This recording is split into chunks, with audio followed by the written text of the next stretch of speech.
Hello नमस्कार, अरमान देसी blogs channel में आप लोग का स्वागत है। मैं फिर से आ चुका हूं कुंदन जी के रिकॉर्डिंग स्टूडियो में, जो मैं आपको काफ़ी बेहतर सॉन्ग आज ब्लास्ट होने वाला है।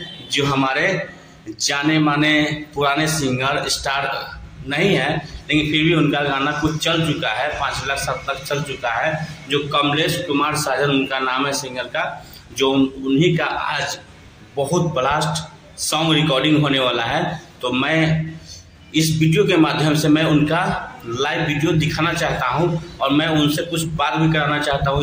इसी तरह आप लोग लाइन पे बने रहें और मैं आएगा चीज दिखाना चाहता हूं चलकर। काफ़ी मेहनत करते हैं वो सिंगर जो कमलेश कुमार है, जो मैं आपको अंदर जाकर दिखाना चाहता हूं।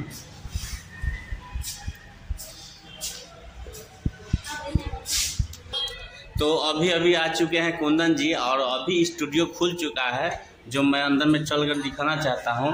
और काफ़ी दिनों के बाद मैं स्टूडियो में आज उपस्थित हुआ हूं और आज काफ़ी बड़ा सॉन्ग रिकॉर्डिंग होने वाला है। ये देख सकते हैं कि सुगम म्यूजिक रिकॉर्डिंग स्टूडियो जो मरवन में पड़ता है। जो आप लोग भी जितने तमाम देखने वाले वीडियो है हमारे अरमान देसी ब्लॉग चैनल के माध्यम से, तो आप लोग यहाँ पे आके रिकॉर्डिंग करा सकते हैं।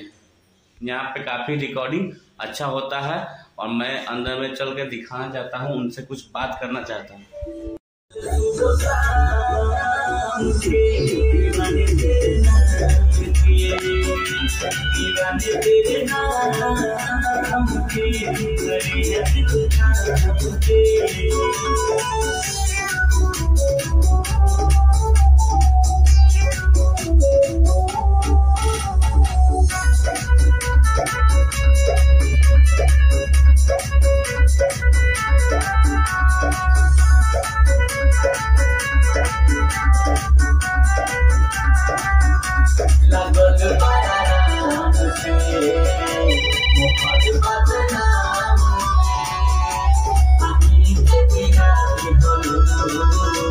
प्यार के नाम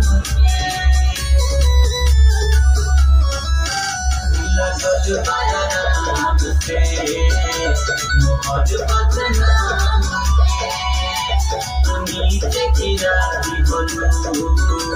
प्यार के नाम हीरो जो टकराई रे, हीरो जो टकराई रे, प्यार के नाम से दीवाने तेरे नाम के, दीवाने तेरे नाम के, करे दिल नाम के।